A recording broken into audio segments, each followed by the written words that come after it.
이 본문을 가지고 교회가 나아갈 길이라는 제목으로 함께 은혜를 나누겠습니다. 여러분 성령 충만하십시오. 행복하십시오.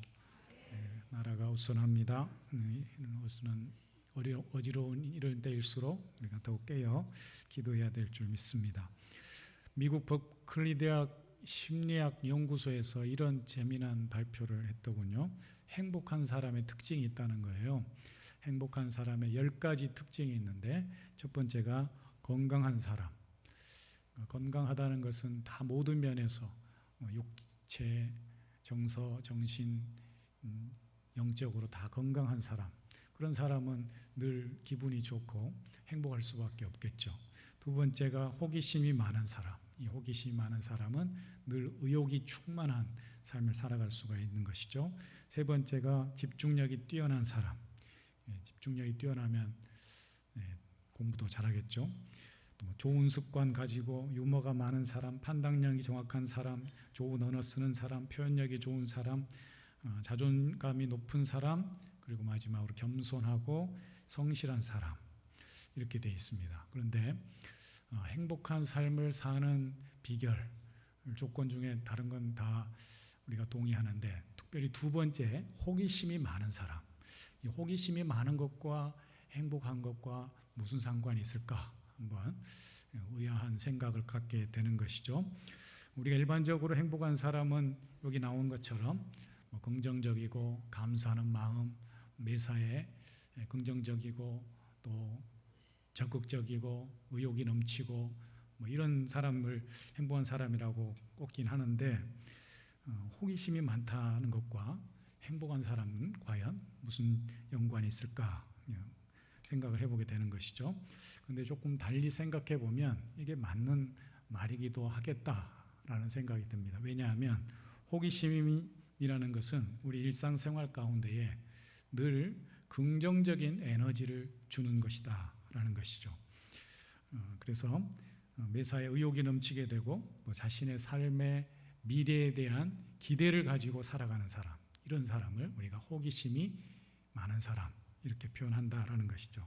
한번 생각해 보세요. 매사에 의욕이 넘치고 호기심을 가지고 자신의 삶과 미래에 대한 삶에 대해서 기대를 가지고 사는 사람과 또 하루하루의 삶의 의욕과 기대가 없이 지루하게 하루하루를 버티는 사람과 누가 더 행복할까 생각할 때 당연히 전자라고 할 것입니다. 여러분, 우리 예수님 믿는 사람들은 행복한 사람들인 줄 믿습니다. 행복할 수밖에 없습니다. 그래서 행복해야 됩니다. 왜 그럴까요? 하나님께서 현재 우리에게 주신 구원의 복이 있잖아요. 또 미래에 우리에게 아직 주어지지 않았지만 주님께서 주실 그 영생의 복이 있잖아요. 우리 현재와 미래를 생각할 때 우리는 복받은 사람으로서 행복하게 살 수밖에 없는 것이죠. 예수님께서도 마태복음 5장 산상수훈에서 8가지 복, 마음이 가난한 사람은 복이 있나니 이로 시작하는 이 8복에 대해서 이야기를 했습니다. 그렇게 보면 우리 예수 믿는 사람들은 1복, 2복의 사람도 아니고 8복의 사람, 다복의 사람들인 줄 믿습니다. 사랑하는 성도님도 우리는 하늘의 복을 누리는 신령한 은혜의 사람들이라는 것입니다. 세상에서 예수님 믿는 것이야말로 가장 큰 하늘의 복이요 하나님의 은혜인 줄 믿습니다. 오늘 본 말씀에도 보면 바울이 고린도 교회 성도들을 향해서 너희가 신령한 것들에 대해서 알기를 원한다 이런 표현을 하고 있습니다. 그러니까 이 말은 너희가 알지 못하는 신령한 은혜, 하나님이 우리에게 주시는 신령한 은사가 있다는 것을 가르쳐주고 있는 것이죠. 고린도 교회는 한마디로 말하면 적극적이고 호기심이 많은 교회였다라고 말할 수가 있습니다. 그러니까 모든 면에서 그런 적극적인 신앙을 가지고 신앙생활을 하니까 문제는 그로 인하여서 갈등과 분쟁이 있었다라는 그런 아쉬움이 있다라는 것이죠. 그래서 바울이 다양하고 많은 은사보다도 더 중요한 것이 있음을 고린도 교회 성도들에게 알려주고 있습니다. 그렇습니다. 행복한 신앙생활, 건강한 교회로 세워지기 위해서 반드시 필요한 것이 있는데 오늘 본문을 통해서 우리가 몇 가지만 함께 살펴보고자 합니다. 첫 번째, 우리가 어떻게 예수님을 믿게 되었는지, 우리가 어떻게 예수님 믿는 사람이 되었는지를 잘 기억하는 것, 이것이 행복한 신앙생활, 행복한 삶을 사는 중요한 첫 번째 비결이라고 할 수가 있습니다. 1절 말씀해 보시면 형제들아 신령한 것에 대하여 나는 너희가 알지 못하기를 원하지 아니한다 라고 했습니다. 그러니까 고린도 교회 성도들에게 너희가 알아야 될 것이 있다라는 것인데, 그 구체적인 내용이 다음 절에 이어서 나옵니다. 너희가 이방인으로 있을 때에 말 못하는 우상에게 끄는 그대로 끌려갔다. 그러므로 내가 너희에게 알리노니 하나님의 영으로 말하는 자는 누구든지 예수를 저주할 자라 말하지 않고, 또 성령으로 아니하고는 예수를 주라 신할 수 없다, 이렇게 말씀합니다. 그러니까 고린도 교회 성도들이 예수 믿기 이전과 예수 믿기 이후에 분명히 달라진 삶이 있는데 그것을 잘 기억하지 못하고 있다는 거예요. 여러분, 예수님 믿으면서 우리가 항상 기억하고 잊지 않고 기억해야 될 것은 우리가 누구인가, 우리가 우리의 정체성을 항상 기억하는 겁니다. 내가 어떻게 예수를 믿게 됐는가, 예수님을 믿는 사람이 되었다는 것은 도대체 뭔가, 우리의 자의식, 정체성을 잊지 않는 게 중요하다라는 것을 말씀합니다. 고린도 교회 성도들이 이 부분을 놓치고 있으니까 자신들이 어떻게 예수 믿는 사람이 되었는지, 이전에 우상에게 절하고 우상에게 제물을 바치던 삶에서 어떻게 예수님 믿는 그리스도인이 되었는지를 분명히 자각하지 못하니까 서로 싸우고 분란이 있고 분쟁이 있고 이렇게 된다라는 것이죠. 성령님이 우리 안에 들어오셔서 믿음으로 깨우쳐 줄 때 우리는 자신이 누구인지, 어떻게 주님을 믿게 된 성도가 되었는지를 분명히 고백하게 된다는 것입니다. 2절에 나오는 말 못하는 우상이라는 말이 있고, 또 3절에 보면은 저주할 자라는 표현이 있는데, 사실 이게 같은 의미입니다. 내용적으로. 그러니까 예수님을 모르는 사람들은 예수님을 저주받은 자라고 이야기를 했어요. 십자가에 못 박혀 죽었으니까 저주받은 자다. 그런데 우상에게 바친다, 말 못하는 우상에게 바친다라는 말할 때도 이게 저주의 의미가 담겨져 있어요. 그러니까 이전에 예수님을 알지 못하던 고린도 교회 성도들이 우상 앞에 가서 절하고 우상에게 제물 바치는 것이 저주였는데, 이제 예수님을 믿는다 하면서도 여전히 예수님을 저주받은 자라고 이야기하는, 이게 뭔가 앞뒤가 안 맞는 이야기를 하고 있다라는 것이죠. 그래서 고린도 교회 성도들은 예수님 믿기 이전에 우상 앞에 절하던 사람들이었는데, 이제 예수님 앞에 다시금 온전한 제물을 바치지 못하고 온전한 예배의 삶을 살지 못하고 있는 것을 바울이 지적하고 있는 것입니다. 그러나 이제 성령님의 은혜로 말미암아 저들이 깨달아야 할 것은, 우리가 예수님을 믿음으로 고백하고 예수님만이 나의 구주요, 우리의 그리스도임을 고백하는 사람이 되어야 된다라는 것이죠. 여러분, 하나님께서 우리에게 주신 유일한 구주 예수님은 우리의 유일한 메시아 그리스도인 줄 믿습니다. 우리가 예수님을 나의 주, 나의 그리스도로 고백할 수 있음이 복이라는 것이죠. 우리는 더 이상 우상에 매이고 끌리는 삶을 사는 것이 아니라 이제는 성령님의 은혜로 믿음을 갖게 되고 그 믿음으로 예수님을 주로 고백하게 되었습니다. 예수님 때문에 우상의 종으로 살다가 이제는 예수님의 종으로, 그리스도의 종으로 살게 된 것, 이것이 우리에게 주어진 가장 큰 하늘의 복인 줄 믿습니다. 이 그리스도인 됨의 정체성을 기억하는 것, 이것이 행복한 신앙생활을 하는, 행복한 성도로 살아가는 첫 번째 비결이라 말씀합니다. 두 번째로 성령님이 우리에게 다양한 은사를 주셨음을 기억하는 것, 이것이 또 행복한 신앙생활을 하는 비결 중에 하나입니다. 우리가 예수님 믿고 하나님의 자녀가 되는 것은 하나님께서 우리에게 주신 가장 큰 복입니다. 근본적인 복입니다. 그런데 이 믿음과 구원 사역에 있어서 하나님이 삼위일체 하나님으로 함께 일하고 있음을 오늘 본문에서 말씀해 주고 있습니다. 이 하나님이 우리에게 구원을 베푸시는데 어떻게 우리에게 다가오시는지, 어떻게 우리에게 오셔서 일하시는지를 좀 상세하게 들여다보고 또 그것을 깨달을 필요가 있다라는 것이죠. 왜냐하면 우리의 믿음 고백과 구원 확신 정체성 변화에 있어서 특별히 관여하시는 성령 하나님의 역할이 크다는 것을 우리가 기억해야 됩니다. 앞서 말씀드린 대로 고린도 교회 성도들이 이전에는 우상의 종으로 살았는데, 우상 앞에 자라는 삶을 살았는데, 이제는 예수님만 따르는, 하나님이 우리에게 주신 구원자로 보내주신 그 예수님만 따르는 주님의 종으로, 주님의 자녀들로 살게 되었습니다. 이 일이 어떻게 가능하느냐? 성령 하나님의 은혜로 가능한 줄 믿습니다. 성령 하나님이 우리에게 믿음을 주시고 깨달음을 주시고 하늘의 지혜를 주실 때만이 우리는 예수님을 나의 구주로 고백하게 되는 줄 믿습니다. 이제 저들이 성령 안에서 믿음의 성도로, 예수님을 주로 고백하는 믿음의 성도로 살게 되었습니다. 이것이 바로 성령을 받은 성도들의, 믿는 사람들의 특징입니다. 그런데 성령님은 우리에게 믿음을 주셔서 예수님을 주로 고백하게 할 뿐만 아니라 성령님께서 그리스도인으로서 하나님의 자녀로 살아감에 있어서 필요한 구체적인 은사를 주신다고 오늘 본문에서는 말씀합니다. 그 은사를 카리스마라고 이야기합니다. 성령님이 주시는 은혜의 선물, 그것이 카리스마입니다. 우리 사람들이 카리스마 있다고 하는데 그건 조금 이제 언어가 변형돼서 사용되는 잘못 알고 있는 표현이고요. 원래 이 카리스마는 그리스어로 은사예요. 선물이에요. 선물. 거저주는 선물. 이걸 은사라, 성령님이 주시는 은혜의 선물을 카리스마라고 이야기합니다. 하나님께서 우리의 믿음 생활을 위해서 은사를 주셨다라는 거예요.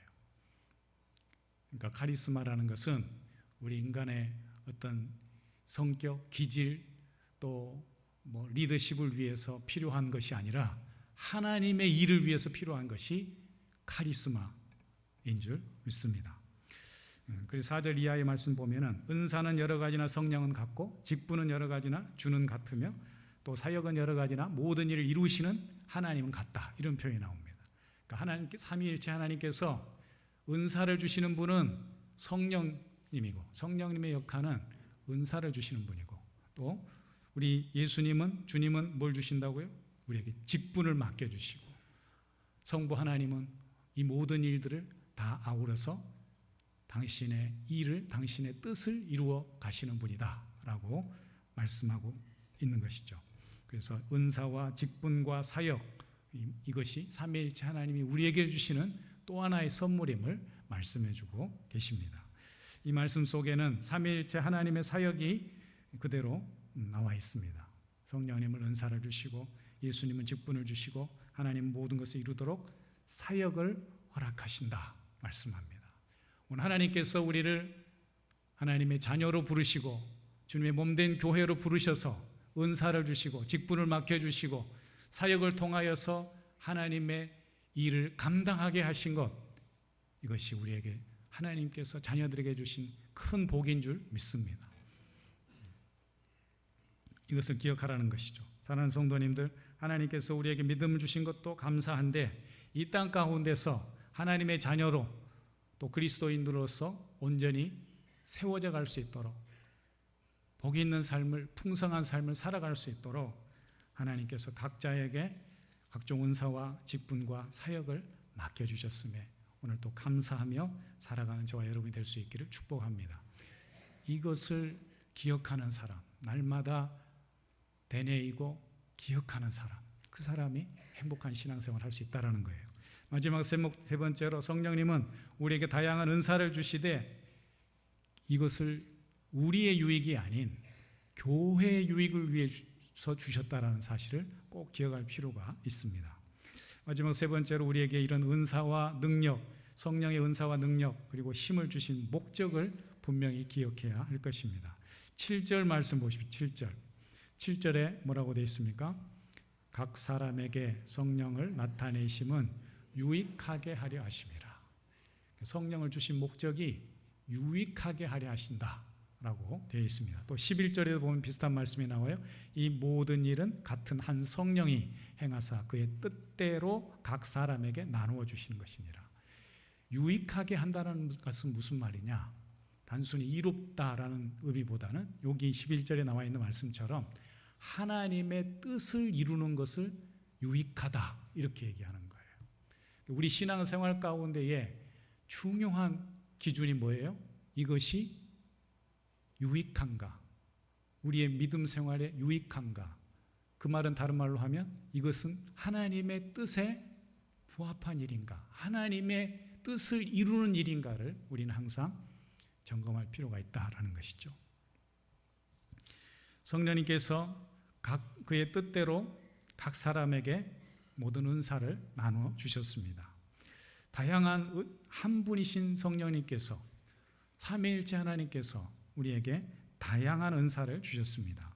그리고 동시에 그 은사를 통해서 하나님 나라와 주님의 몸된 교회를 세워갈 수 있도록 또 섬길 수 있도록 기회를 주셨습니다. 그 하나님께 우리는 감사하며 날마다 우리를 통하여 새로운 일을 이루실 그 주님을 기대하며 살아가는 우리 성도들이 될 수 있기를 축복합니다. 우리의 섬김이 교회를 유익하게 하고 타인의 믿음을 세우고 하나님의 사역을 이루는 그런 복된 은사의 섬김이 될 수 있기를 축복합니다. 그래서 고린도전서 12장에 나오는 성령님의 여러 가지 은사가 있는데 여기 이제 대표적으로 9가지 은사가 나오고 있는데요. 이 9가지 은사를 조금 분류를 해보면 3가지로 분류를 해볼 수가 있습니다. 첫 번째는 가르침의 은사에 대해서 말씀합니다. 첫 번째 나오는 지혜의 말씀, 또 지식의 말씀, 이런 은사들은 가르침의 은사예요. 어떤 가르침? 일반적인 세상 교육의 가르침이 아니라 진리의 말씀을 가르치는 은사를 얘기하는 거예요. 이게 누구에게 가장 필요할까요? 말씀을 전하는 주의 종들에게, 또 말씀을 가르치는 교사들에게, 우리 교회 안에 리더십들에게, 구역장들에게 다 필요한 거겠죠. 그러니까 이 가르침 은사가 첫 번째로 성령이 주신 은사고, 두 번째는 능력의 은사입니다. 능력의 은사, 믿음의 은사, 병 고치는 은사, 이런 모든 은사들은 성령 하나님을 통해서 지금도 살아계신 하나님의 그 은혜를 직접적으로 경험하는 은사, 이걸 능력의 은사라고 이야기합니다. 여러분, 우리에게 믿음이 있으면, 산을 옮길 만한 믿음이 있으면 하나님이 행하시는 놀라운 일들을 친히 목도하고 보게 될 줄 믿습니다. 병 고치는 은사도 마찬가지예요. 믿음으로 성령님을 의지하고 행하면 하나님이 기적을 베푸십니다. 이것이 내 소유가 되고 내 자기 주관적이 되고 그러면 문제가 생기지만, 어쨌든 하나님이 주신 은사를 가지고 교회를 유익하게 하고 성도들 유익하게 하는 일에 쓰임받는 그런 은사를 우리 모든 성도들이 많이 받을 수 있기를 축복합니다. 그리고 마지막으로 세 번째는 성령에 감동된 말의 은사가 있습니다. 이것들이 바로 방언, 통역, 예언, 이런 성령님이 주시는 말의 은사라고 할 수가 있습니다. 우리 성도님들, 성령님이 주시는 이 하늘의 신령한 언어, 성령님의 말의 은사를 또 구하고 얻을 수 있기를 축복합니다. 그런 은사 가운데 특별히 처음에 나오는 지혜의 말씀, 지식의 말씀이 굉장히 중요한 은사입니다.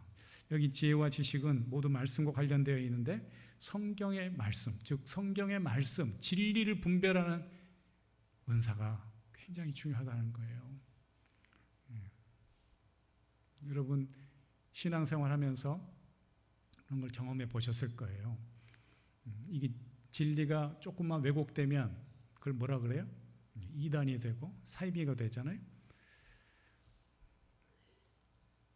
수많은 교회들이 있지만은 죄종들이 이런 바른 성령 안에서 바른 분별력을 갖지 못하고 말씀을 전하거나 또 이 성경을 가르치면 성도들을 엉뚱한 데로 끌고 가는 거예요. 그런 교회들이 많아요. 목사님들이 잘못돼 가지고 통째로 그냥 이단에 넘어가는 교회도 있고요. 무슨 뭐 신천지나 하나님의 교회 팔리는 교회도 있고요. 그렇게 된다고요. 여러분, 주의 종들을 위해서 기도해 주세요. 주의 종들이 정말 성령의 은사를 가지고 바른 진리의 말씀의 분별력을 가지고 하나님의 말씀을 정확하게 전해서 성도들을 진리로 이끌 수 있는 종들이 되게 해달라고 기도해야 될 줄 믿습니다. 우리 모든 성도들이 또한 성령 충만함으로 진리의 말씀을 확실히 분별하고 또 복음에 대한 확신이 있기를 축복합니다. 그러니까 성도들이 이 진리에 대한 기준이 흔들리면은 위험해지는 거예요. 여기 가서 이 말 듣고 저기 가서 이 말 듣고 막 왔다 갔다 하는 거예요. 그런 사람들 보잖아요. 그죠? 주변에. 또 어느 날은 어떤 사람들이 와서 이상한 말들을 해요. 그러면 성령의 은사를 가지고 분별력이 있는 성도는 저거 뭐 문제가 있다. 저건 아닌 것 같다. 저건 진리에서 벗어났다. 이런 기준 판단력이 있어야 돼요. 여러분, 그래서 성령 충만이 필요한 거예요. 여러분, 성령 충만하시고 성령의 은사를 힘입어서 온전한 성도로 성령의 사람들로 굳건히 세워줄 수 있기를 축복합니다. 어제도 우리 권사님 한 분이 이제 요양원에 계셔서 신방을 다녀왔는데요. 그 따님, 저기 안산 쪽에 사시는 따님이 전화가 와가지고 한 두어 주 전에 이날 좀 같이 신방을 해줄 수 있냐고 그러시자고. 뭐 해도 바뀌었으니까 가서 뵙고 제가 기도해 드리겠다고. 근데 가서 뵈니까 사연이 있어요. 마지막에 나오면서 하시는 말씀이 좀 목사님께 긴히 드릴 말씀이 있다고. 식사를 하면서 좀 말씀드리면 좋겠다고. 죄송한데요. 오전에 저희가 볼 일을 다 못 마치고 와가지고 식사 안 되겠다고 그랬더니 그 주차장에서 그냥 얘기를 하는데 이 제천으로 간 이유가 제천에 이제 언니, 그러니까 큰 따님이 계시는데 하나님의 교회를 다닌다는 거예요. 하나님의 교회를 다니면서 그 뭐 병원 쪽에 일하는데 그 이쪽 요양병원에 이제 뭐 요양사들이나 간호사들 이렇게 알아가지고 계속 와서 접근을 하고 이렇게 포섭을 하고 한다는 거예요. 90세, 95세 된 권사님에게. 그래서 걱정이 돼가지고 만약에 우리 권사님 어머니 돌아가시면 엄정교회 장으로 해달라고. 그럼요, 해드리죠. 우리 교회 권사님들 당연히 해드리죠. 중요한 것은 우리 자녀들이 같이 기도하시라고. 우리 따님이 권사님이고 또 우리 아드님들은 교회를 안 다니는 것 같은데 마음이 하나 돼서 우리 엄정교회 장으로 해달라고 분명히 합의를 하시라고. 그렇게 걱정하지 말고 함께 기도하자고. 그러고 왔거든요. 그런 거예요. 우리 가족 안에서도 한 사람이 어긋나잖아요. 진리 분별력을 잃고 이단에 빠지거나 우상 미신에 빠지잖아요. 그러면은 가정이 혼란스러워지는 거예요. 한 영혼이 망가지고 가족들이 무너지고 가정이 어지러워지는 거예요. 그러니까 얼마나 이 지혜의 말씀, 지식의 진리, 지식의 말씀, 이 은사가, 성령의 은사가 중요하냐 말이죠. 다른 성도님들 날마다 성령의 은혜와 능력으로 또 성령의 분별력과 성령 충만함을 구할 수 있기 바랍니다. 우리의 영이 이단 우상 미신에 사로잡히면 우리의 믿음만 넘어질 뿐만 아니라 고귀한 삶이 무너집니다. 이 이단 우상 미신은 사탄 마귀가 주는 어두운 미혹하는 영이 주는 그런 혼란이기 때문에 그 인생이 무너진다니까요. 어두운 영에 사로잡히지 않도록 우리의 영혼과 가정과 또 우리 모든 인간관계를 잘 지킬 수 있도록 우리가 진리의 말씀에 온전히 굳건히 설 수 있기를 주님의 이름으로 축원합니다. 여러분, 행복한 신앙인의 길, 건강한 교회로 나아가는 길, 그 비결은 흔들리지 않는 견고한 복음 신앙 위에 서는 거예요.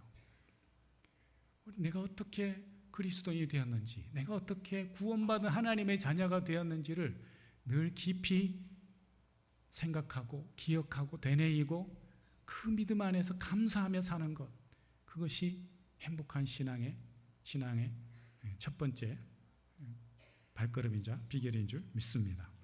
이렇게 견고한 복음 신앙 그리고 분명한 신앙의 정체성을 가져야 할 것입니다. 그래서 오늘 본 말씀을 가지고 반드시 세 가지를 기억해야 될 세 가지, 내가 누구인지, 내가 어떻게 그리스도인이 되었는지를 성령님이 내게 주신 그 믿음의 은혜에 감사하면서 살아갈 수 있기 바라고, 또 하나님께서 우리에게 성령님을 통해서 다양한 은사를 주시고 그 은사들을 통해서 하나님의 일을 감당하게 하셨음에 감사하시기 바랍니다. 저도 목회자로서 주의 종으로서 여러 가지 일들을 하지만 늘 기도합니다. 하나님, 저는 부족하지만, 나는 감당할 수 없지만 성령님 도와주셔서 감당할 수 있도록 역사해 주십시오. 그게 은혜더라고요. 바쁘고 여러 가지 일들을 하고 분주하고 그러는데 감당할 수 있는 은혜를 하나님이 주시더라고요. 성령님이 주시는 은혜가 바로 거기에 있더라는 거예요. 그러니까 여러분 삶이 때로는 분주하고 혼란스럽고 때로는 내가 감당하기 어려운 그런 일들이 닥쳐온다 할지라도 성령 하나님을 구하세요. 성령님 지혜를 주세요. 성령님 은혜를 주세요. 감당할 수 있는 은혜를 주세요. 이렇게 기도할 수 있기를 축복합니다. 우리에게 또 몸된 교회, 연약하지만 주님 몸된 교회를 함께 세워갈 수 있는 사역을 주시며 직분을 주셨음에 감사하시고 우리의 생의 마지막 순간까지 그리하여 성령의 기쁨과 감사함으로 행복하게 주님을 섬기는 우리 모든 성도님들 다 될 수 있기를 주의 이름으로 축원합니다. 기도하겠습니다. 하나님 아버지, 우리의 믿음이 행복한 믿음으로 서는 길, 또 교회가 건강하고 온전한 교회로 서는 길을 우리가 또 귀한 고린도전서 12장 말씀을 통해서 함께 배웠습니다. 우리가 어떻게 주님을 믿는 그리스도인이 되었는지, 거룩한 성도가 되었는지를 기억하면서 주님이 주신 은혜, 또 날마다 우리에게 공급하시는 그 성령의 은혜를 붙잡고 주님과 함께 기쁨으로 감사함으로 승리하는 우리 모든 주의 훈속들 되게 하여 주시옵소서. 예수님의 이름으로 기도합니다. 아멘.